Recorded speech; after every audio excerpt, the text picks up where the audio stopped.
લોકસભા પહેલા કોંગ્રેસમાં મોટો ભૂકંપ. ચિરાગ પટેલે કોંગ્રેસને કહ્યા રામ રામ.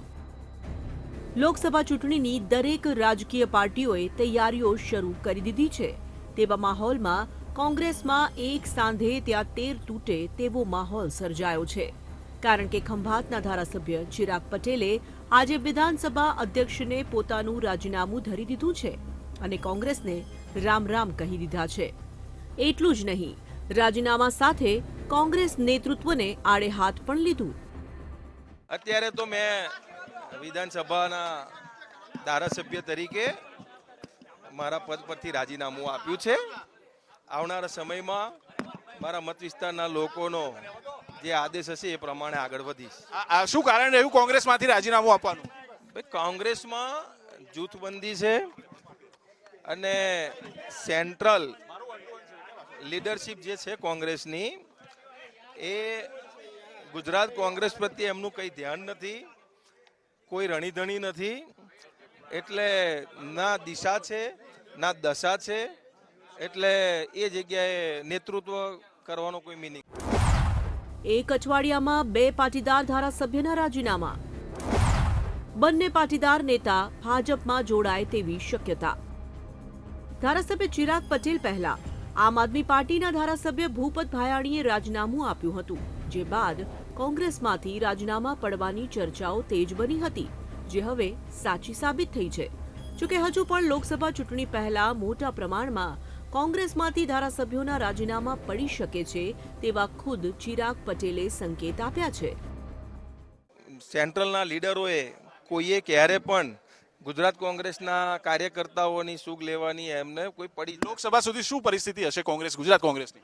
લોકસભા સુધી હું પોતે મારો અંગત અભિપ્રાય આપું તો કદાચ એવું લાગે છે મને કે લોકસભા સુધી ગુજરાત કોંગ્રેસ નામ શેષ થઈ જશે.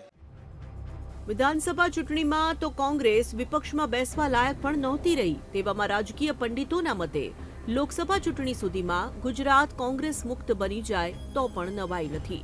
જોકે આ રાજીનામા અંગે ભાજપ કોંગ્રેસના નેતાઓ શું માની રહ્યા છે, જરા તે પણ સાંભળો. છેલ્લા કેટલાય વર્ષોથી ગુજરાતની અંદર કોંગ્રેસ પાર્ટીના ધારાસભ્યોને લઈ જવા, એમને મંત્રીપદ આપવું, સત્તા ઉપર સત્તાના પ્રલોભનો આપવા, દબાણ કરવું, એ બધી નીતિઓ ખૂબ લાંબા સમયથી ચાલી રહી છે. હું માનું છું કે એનાથી કોઈ ભારતીય જનતા પાર્ટીને કંઈ ફાયદો નથી થવાનો. કોંગ્રેસ તો બધા રાજ્યોમાંથી પણ લગભગ એના વીંટા વાળી રહી છે. રાજ્યની અંદર પણ એ દિશામાં જઈ રહી છે અને એ નેતૃત્વના કારણે આ બધું શક્ય છે. કોઈને અમે બોલાવતા નથી, પરંતુ કોંગ્રેસની અંદર જ ગૂંગળામણ અનુભવતા કેટલાય કાર્યકર્તાઓ વારાફરતી પાર્ટી પણ છોડી રહ્યા છે.